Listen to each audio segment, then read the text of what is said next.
Good morning dear student. पिछले videos में हमने सॉलिड स्टेट केमिस्ट्री के अंदर जो फर्स्ट यूनिट है उस क्रिस्टलाइन सॉलिड उस पर डिस्कस किया था। क्रिस्टलाइन सॉलिड्स क्या होते हैं और जनरल जो उसका प्रिंसिपल है सॉलिड रिएक्शन का उस पर डिस्कस किया था। तो क्रिस्टलाइन सॉलिड के अंदर अपने बात की थी कि ऐसे सॉलिड्स जिनके अंदर उसके जो कॉन्स्टिट्यूट्स यानी अवेवी जो कण होते हैं, आयंस है, मॉलिक्यूल है, एटम है, उनका एक फिक्स्ड अरेंजमेंट होता है और फिक्स अरेंजमेंट के थ्रू क्रिस्टल लैटिस का फॉर्म करते हैं, क्रिस्टल जालक का निर्माण करते हैं, तो उसको हम क्रिस्टलाइन सॉलिड कहा जाता है। इसके अलावा हमने डिस्कस किया था कि उसका जो जनरल प्रिंसिपल है, सॉलिड जो रिएक्शंस होती है उसके लिए हमने कहा था कि वो एक नॉर्मल जो टेम्परेचर होता है उस पर सॉलिड आपस में रिएक्शन नहीं करते हैं। सॉलिड के लिए हमेशा जो रिएक्टेंट होंगे वो आपस में हाई टेम्परेचर पर रिएक्शन करके फिर नए दूसरा जो सॉलिड का प्रोडक्ट होगा उसका फॉर्मेशन करेंगे। तो इसके लिए हमने बात की थी रिएक्शन कंडीशन की और दूसरी स्ट्रक्चरल कंडीशन की। रिएक्शन कंडीशन के अंदर हमने कहा था कि सॉलिड जो रिएक्शंस होती है वो नॉर्मल टेम्परेचर पर नहीं होती है, हाई टेम्परेचर पर होती है। अप्रोक्सीमेट 1500 डिग्री सेंटीग्रेड ताप पर कोई भी सॉलिड रिएक्शन होती है उसमें रिएक्टेंट मॉलिक्यूल आपस में रिएक्शन करके प्रोडक्ट का फॉर्मेशन करेंगे। इसके अलावा जो रिएक्शंस होती है वो थर्मोडायनेमिकली और काइनेटिकली दोनों कंट्रोल होती है। जो फ्री एनर्जी होगी उसमें कितना एनर्जी रिमूव हुआ है, कितना उसमें एब्जॉर्ब हुआ है, तो इसके लिए हम थर्मोडायनेमिक और किस रेट से वो रिएक्शंस हो रही है, रेट ऑफ द रिएक्शन जो भी सॉलिड होगी वो हमेशा काइनेटिकली कंट्रोल होती है। उसके बाद हमने बात की थी स्ट्रक्चरल कंडीशन के अंदर। तो स्ट्रक्चरल कंडीशन के अंदर कहा था कि जो रिएक्टेंट सॉलिड होते हैं उसका जो स्ट्रक्चर और उसके बाद में वो आपस में रिएक्शन करके प्रोडक्ट बनेंगे उसका स्ट्रक्चर सेम भी हो सकता है और डिफरेंस भी हो सकता है, यानी उसके अंदर कुछ सिमिलरिटी भी होगी और कुछ डिफरेंसेस भी होगा। तो हमने बात की थी स्पाइनल जो सॉलिड कंपाउंड प्रोडक्ट बनाया था मैग्नीशियम ऑक्साइड और एल्यूमिना के द्वारा, तो उसके अंदर जो मैग्नीशियम ऑक्साइड और एल्यूमिना ऑक्साइड है उसके रिएक्शन से जो स्पाइनल बनता था MgO प्लस Al2O3 से MgAl2O4। तो यहाँ हमने बात की थी कि मैग्नीशियम ऑक्साइड और Mgl2O4 के जो ऑक्साइड्स होते हैं इन दोनों के ऑक्साइड की रिएक्टेंट के अंदर और जो प्रोडक्ट बन रहा है उसके अंदर जो ऑक्साइड आयन की थी स्ट्रक्चर वो क्या थी, सेम। उसके बाद में हमने बात की थी कि जो मैग्नीशियम ऑक्साइड है उसके अंदर magnesium ion Mg2 plus ion और एल्यूमिनियम ऑक्साइड के अंदर Al3 प्लस आयन है। इसमें जो मैग्नीशियम ऑक्साइड के अंदर जो मैग्नीशियम आयन होता है वो ऑक्टाहेड्रल वर्ड्स के अंदर रहता है, जबकि इसके अंदर प्रोडक्ट के अंदर जब MgAl2O4 बनता है तो इसके अंदर टेट्राइड वर्ड के रूप में रहता है। यहाँ पर एल्यूमिना ऑक्साइड के अंदर एल्यूमिनियम आयन जो Al3 प्लस है वो ऑक्टाहेड्रल वर्ड्स के रूप में है और इसके अंदर भी MgAl2O4 जो स्पाइनल बनेगा इसके अंदर भी जो एल्यूमिनियम आयन होगा वो ऑक्टाहेड्रल वर्ड्स के रूप में। तो इस प्रकार स्ट्रक्चरल कंडीशन के अंदर भी कुछ प्रॉपर्टी ऐसी होगी उसके अंदर, मतलब स्ट्रक्चर के अंदर सिमिलरिटीज भी होगी रिएक्टेंट के साथ में और कुछ डिफरेंसेस भी होता है। अब हम नेक्स्ट बात करेंगे enhancement of reactivity of solids कि जो सॉलिड्स होते हैं वो किस तरह से रिएक्टिव होते हैं तो हमने कहा कि कोई भी सॉलिड रिएक्शन होती है वो नॉर्मल टेम्परेचर पर नहीं होती, उसके लिए हमें बहुत high temperature maximum 1500 degree centigrade 1500 degree centigrade ताप की आवश्यकता होती है। क्योंकि उसमें क्या होगा कि जैसे हम टेम्परेचर बढ़ाएंगे, कोई भी सॉलिड के अंदर क्या होता है, क्रिस्टल लैटिस होता है, इसमें सारे जो आयंस होते हैं वो एक दूसरे के साथ में पैक होते हैं। इस कंडीशन में उसका जो बॉन्ड होता है, मेटालिक जो बॉन्ड होता है वो बहुत ही स्ट्रांग होता है।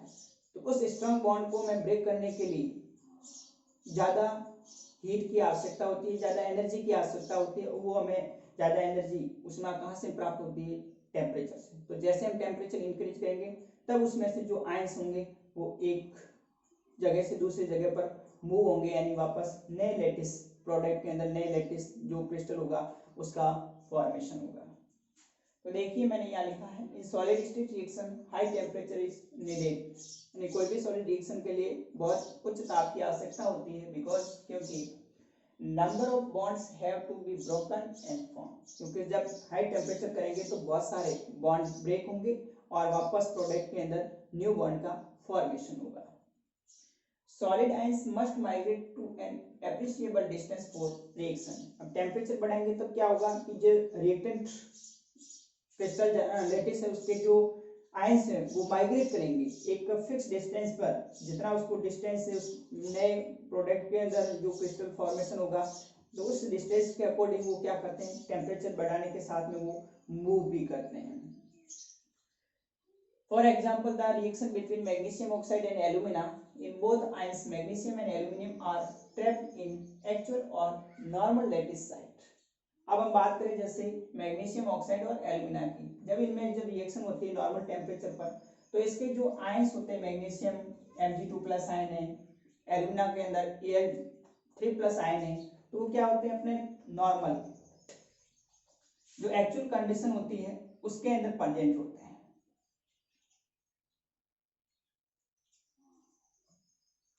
जो उनका लैटिस साइड होती है उसी के अंदर प्रेजेंट रहेंगी।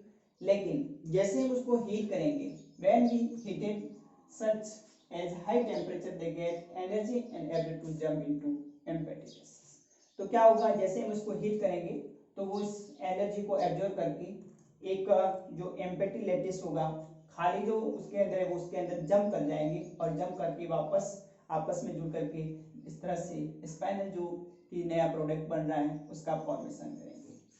दे अंडरगोज केमिकल रिएक्शन। तो इस प्रकार से उसके अंदर जो केमिकल रिएक्शन है वो प्रोसीड होगी। अब देखिए आगे रिएक्टिविटी ऑफ सॉलिड। जो सॉलिड से उसकी जो क्रियाशीलता है उसके अंदर दो फैक्टर, एक न्यूक्लिएशन ऑफ प्रोडक्ट और दूसरा diffusion rate. Nucleation of product, nucleation product में मतलब किसी रिएक्टेंट का प्रोडक्ट के अंदर चेंज होना, वो क्या कहलाता है, न्यूक्लिएशन ऑफ प्रोडक्ट कहलाता है। और डिफ्यूजन रेट मतलब किस प्रोसेस से उसकी जो रेट्स क्या है, जो आयंस होते हैं वो मूव किस तरह से कर रहे हैं, वो उसका क्या कहलाता है, डिफ्यूजन रेट कहलाता है। तो देखिए any solid state reaction occurs in two stage. कोई भी सॉलिड स्टेट रिएक्शन होती हो दो स्टेज के अंदर होती है। In first reactant react to give product. First में क्या होगा, जो रिएक्टेंट मॉलिक्यूल होगा वो रिएक्ट करके क्या बनाएगा, प्रोडक्ट देगा, that is known as nucleation of product. तो न्यूक्लिएशन प्रोडक्ट का मतलब होता है जो रिएक्टेंट मॉलिक्यूल है वो आपस में रिएक्ट करके प्रोडक्ट के अंदर चेंज होना, this is called nucleation of product. And growth of product, और क्या करेंगे, जो प्रोडक्ट होगा उसके अंदर ग्रोथ करेंगे। It is very difficult process, ये बहुत ही डिफिकल्ट होता है क्योंकि there are lot of changes in structure of reactant product. जब रिएक्टेंट प्रोडक्ट के अंदर चेंज होंगे, सॉलिड जो मेटेरियल्स होगा, कंपाउंड होगा, तो उसके अंदर क्या होगा, पहले उसमें बहुत सारे स्ट्रक्चरल चेंजेस होंगे, प्रोडक्ट में भी होंगे, रिएक्टेंट में होंगे। जो उसकी पहले जो संरचना थी वो हीट करने के बाद में चेंज होगी, चेंज होने के बाद जो प्रोडक्ट बनेगा फिर उसकी नई स्ट्रक्चर बनेगी। तो उसमें बहुत सारे रिएक्टेंट के अंदर और प्रोडक्ट के अंदर क्या होते हैं, स्ट्रक्चरल चेंजेस होते हैं, संरचनात्मक परिवर्तन होते हैं। And lot of rearrangement of structure is required during the nucleation। और न्यूक्लिएशन के दौरान बहुत सारे उसमें रीअरेंजमेंट, पुनर्विन्यास होता है, कभी ऑक्टाहेड्रल वर्ड्स, कभी टेट्राहेड्रल वर्ड्स, कभी एससीपी, कभी सीसीपी, इस तरह से उसमें चेंजेबल होने के बाद फाइनली फिर उस जो भी आयंस होंगे मॉलिक्यूल्स होंगे वो अरेंज होकर के क्रिस्टल लैटिस का फाइनली प्रोडक्ट में फॉर्मेशन होगा। तो इस तरह से जो सॉलिड्स होते हैं उनकी रिएक्टिविटी है वो न्यूक्लिएशन ऑफ प्रोडक्ट और डिफ्यूजन रेट है इस पर डिपेंड करती है। अब हम नेक्स्ट आगे बात करेंगे जो वैगनर थ्योरी है उसके बारे में। तो Wagner theory of references to magnesium oxide and alumina. Alumina और मैग्नीशियम ऑक्साइड जो है उसके द्वारा प्रोडक्ट स्पेनल MgAl2O4 बन रहा है, उसके लिए वैगनर ने एक थ्योरी दी थी कि किस प्रकार से स्पेनल जो प्रोडक्ट है उसका फॉर्मेशन होता है। तो इस पर आगे डिस्कस करेंगे। तो देखिए नेक्स्ट, तो देखिए वैगनर थ्योरी के अकॉर्डिंग किस प्रकार से दो सॉलिड मैग्नीशियम ऑक्साइड और एल्यूमिना आपस में रिएक्शन करके स्पाइनल MgAl2O4 का फॉर्मेशन करते हैं। तो वैगनर ने कहा था कि जब दो सॉलिड्स आपस में रिएक्शन करते हैं तो उसमें कुछ सिमिलरिटीज भी होती हैं, कुछ उसमें डिफरेंसेस भी होते हैं। तो यहाँ हम बात कर रहे हैं मैग्नीशियम ऑक्साइड और एल्यूमिना के अंदर if structure of product is similar to one of reactant or both of reactant, the nucleation occur easily। तो न्यूक्लिएशन प्रोडक्ट की बात की थी कि किसी रिएक्टेंट का प्रोडक्ट के अंदर चेंज होना। अब यहाँ पर यदि जो रिएक्टेंट मॉलिक्यूल है, जो रिएक्टेंट सॉलिड है, वो आपस में रिएक्शन करके जब प्रोडक्ट बनाएंगे, अगर वो प्रोडक्ट दोनों रिएक्टेंट के सिमिलर है या फिर किसी एक रिएक्टेंट के सिमिलर है, तो उसके अंदर जो न्यूक्लिएशन ऑफ प्रोडक्ट यानी जो उत्पाद बनने की प्रक्रिया है वो क्या होती है, बहुत इजीली होती है। For example solid state reaction between magnesium oxide and alumina to form spinel MgAl2O4। अब यहाँ बात कर रहे हैं अपन कि मैग्नीशियम ऑक्साइड और एल्यूमिना है वो आपस में रिएक्शन करके spinal magnesium alumina oxide MgAl2O4 का फॉर्मेशन कर रहे हैं। तो इसके अंदर जो सिमिलरिटीज की बात करें अपन, तो in this arrangement of oxide ion in magnesium oxide is similar to oxide ion arrangement of MgAl2O4। आगे भी हमने बात की थी कि जो मैग्नीशियम ऑक्साइड होता है उसके अंदर जो ऑक्साइड्स आयन है, जब उसका प्रोडक्ट बनेगा स्पाइनल MgAl2O4, इसके अंदर जो ऑक्साइड्स आयन है उसका जो अरेंजमेंट होता है वो क्या होता है, सिमिलर होता है। तो एक सिमिलरिटी ये है कि जो मैग्नीशियम ऑक्साइड है उसके अंदर जो ऑक्साइड आयन है और जो स्पाइनल बनता है MgAl2O4 उसके अंदर जो ऑक्साइड्स आयन है उसके अंदर क्या होगी, उनके अंदर सिमिलरिटीज होगी। तो in this arrangement of oxide ion in magnesium oxide is similar to oxide ion arrangement of MgAl2O4। So the formation of MgAl2O4 is easy from magnesium। तो यहाँ पर मैग्नीशियम ऑक्साइड से जो अपना स्पाइनल MgAl2O4 बन रहा है, इसमें ऑक्साइड्स आयन की जो सिमिलरिटी है, तो इस कारण से मैग्नीशियम ऑक्साइड जो सॉलिड होगा इससे जो MgAl2O4 स्पाइनल जो प्रोडक्ट है बनने की पॉसिबिलिटी है वो ज्यादा होगी, मतलब ये इजीली बनेगा। The growth of the product is further difficult their nucleation of product because it involves the counter diffusion of magnesium ion and aluminum ions through product led to reaction interface। अब यहाँ पर different क्या है, जो counter ion होते हैं, counter ion के अंदर इसके अंदर जो रिएक्शन हो रही है मैग्नीशियम ऑक्साइड और एल्यूमिना, तो मैग्नीशियम आयन जो काउंटर आयन है Mg2+ और एल्यूमिनियम ऑक्साइड के अंदर एल्यूमिनियम Al3+ जो काउंटर आयन है उसके अंदर क्या होता है, जब वो काउंटर आयन आपस में रिएक्शन करते हैं तो थोड़ा डिफिकल्ट होता है, और उस डिफिकल्ट के कारण जो न्यूक्लिएशन ऑफ प्रोडक्ट है वो रिएक्शन क्या हो जाती है, वो धीमी हो जाती है, मतलब प्रोडक्ट फॉर्मेशन होता है वो क्या होता है, डिफिकल्ट हो जाता है। तो involve the counter diffusion of magnesium ion and aluminium ions through product led to reaction interface. तो ये क्या करेंगे, मैग्नीशियम आयन और एल्यूमिनियम जो आयन है जो प्रोडक्ट फॉर्मेशन करने आएंगे उससे पहले एक इंटरफेस लेयर है उसका फॉर्मेशन करते हैं। तो जब इंटरफेस लेयर बनती है उस समय ये बहुत ही डिफिकल्ट होता है, उसके बाद में फिर वो फाइनली जब प्रोडक्ट बनेगा तब जाकर के हमें जो स्पाइनल कंपाउंड है उसकी प्राप्ति होगी। तो यहाँ पर डिफिकल्टी कहाँ आ रही है, जो न्यूक्लिएशन प्रोडक्ट के अंदर काउंटर आयन है जो काउंटर आयन होते हैं वो डिफरेंट होते हैं, तो उस कंडीशन के अंदर जो प्रोडक्ट बनेगा उस समय डिफिकल्टी होगी। Schematic reaction by interdiffusion of cations of single crystal of magnesium oxide and alumina gives MgAl2O4। अब यहाँ पर क्या हुआ, यहाँ देखिए हमने ओरिजिनल इंटरफेस लिया, एक मैग्नीशियम ऑक्साइड का सॉलिड है और दूसरा एल्यूमिना ऑक्साइड है। सो इंटीग्रेट कंटेंट टू रिएक्टेंट, ये अभी शुरुआत के अंदर कोई रिएक्शन नहीं हो रही है, ये दोनों पास पास में है। अब जैसे जैसे हम टेम्परेचर इंक्रीज करते जाएंगे तो क्या होगा, जो मैग्नीशियम ऑक्साइड से इसके अंदर दो प्रकार की लेयर बनती है, दो प्रकार की इंटरफेस लेयर बनेगी। एक तो मैग्नीशियम ऑक्साइड का Mgal2O4 के साथ में लेयर बनेगी और दूसरी एल्यूमिना जो है Al2O3 की, इसके साथ Mgal2O4 की लेयर बनेगी। तो यहाँ आप देख रहे हैं मैग्नीशियम ऑक्साइड से मैग्नीशियम जो काउंटर आयन है वो ट्रांसफर हो रहा है, उधर एल्यूमिना से एल्यूमिनियम Al3+ आयन ट्रांसफर हो रहा है। उसके बीच में ये वाले जो डैशेस लाइन से रिप्रेजेंट किया है, तो यहाँ पर मैंने इसकी थिकनेस x लिखी हुई है और इसकी थिकनेस है वो 3x लिखी हुई है। तो यहाँ से मैग्नीशियम ऑक्साइड जब इसके इंटरफेस में प्रवेश करेगा तो एक interface magnesium oxide plus Mgal2O4 की बनेगी और इधर से जो एल्यूमिना सॉलिड है इसके एल्यूमिनियम को जो काउंटर आयन जब इस अंदर प्रवेश करेंगे तो उस समय इसकी जो लेयर बनेगी वो Al2O3 प्लस Mgal2O4 भी। तो इस प्रकार से two new reaction interface is produced, one is magnesium oxide dot Mgal2O4 and second magnesium Mgal2O4 dot Al2O3 की बनेगी। तो देखिए यहाँ पर thickness x of Mgal2O4 product layer as a function of T and time formed by the reaction of magnesium oxide and alumina. In solid state reaction, rate determining step is considered to be the rate of counter diffusion of the magnesium ion and alumina.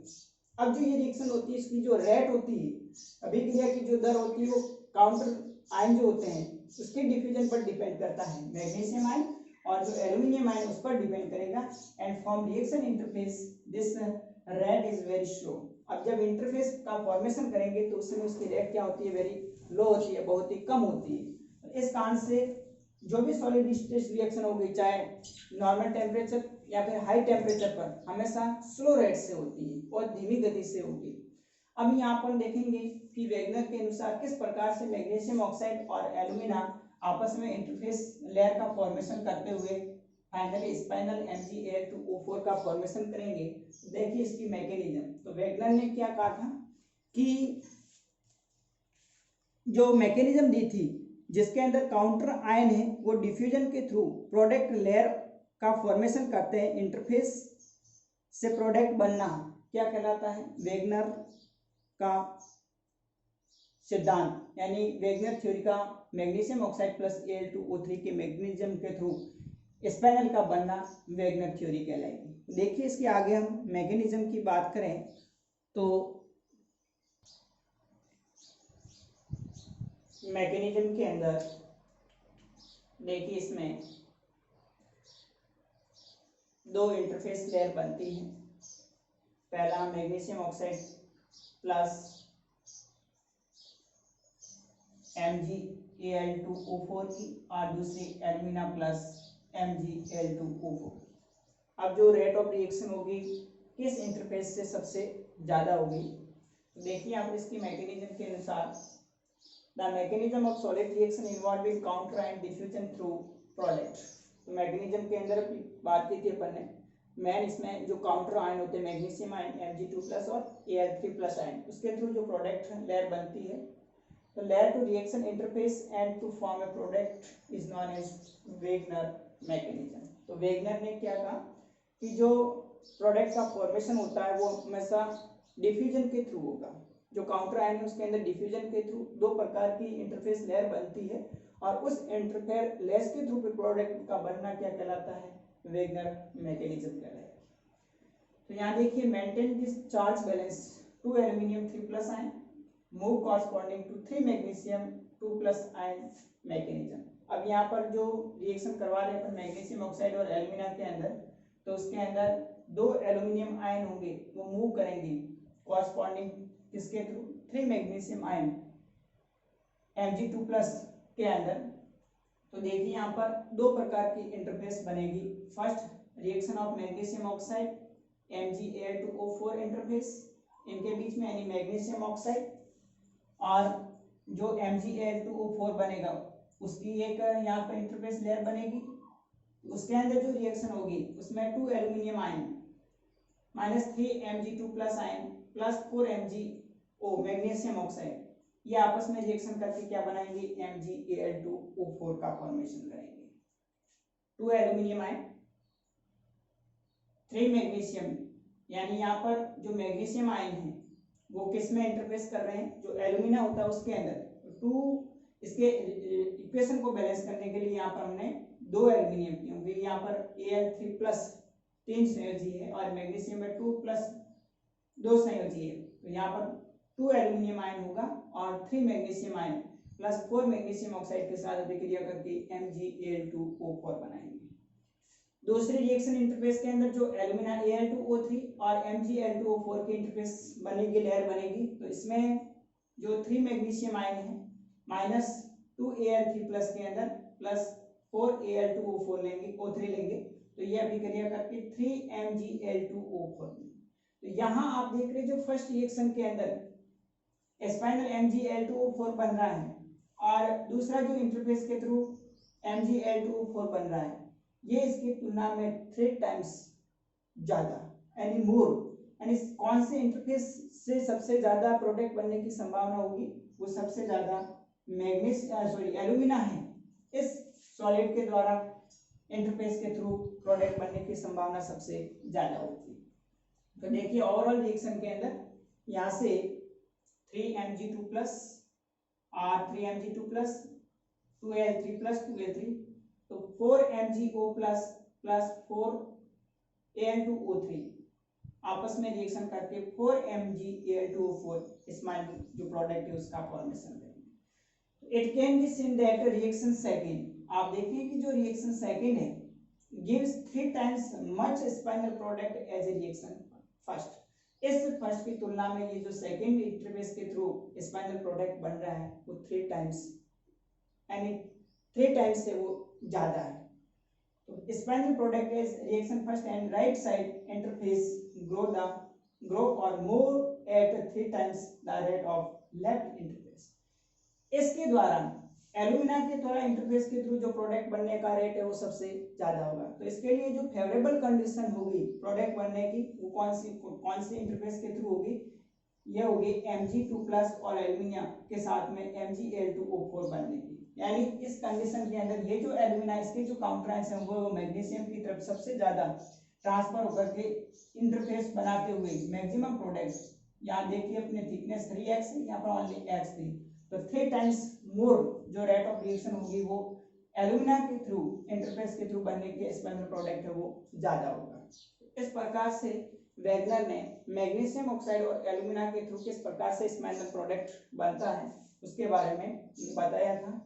तो ये आप Wagner जो theory है इसके बारे में अपने notes के अंदर इसको लिख देना और उसके बाद में एक बार इसको पढ़ लेना, तो इजीली ये समझ में आ जाएगा। अब हम आगे नेक्स्ट बात करेंगे अगले टॉपिक का। आज के लिए इतना ही। Okay, thank you.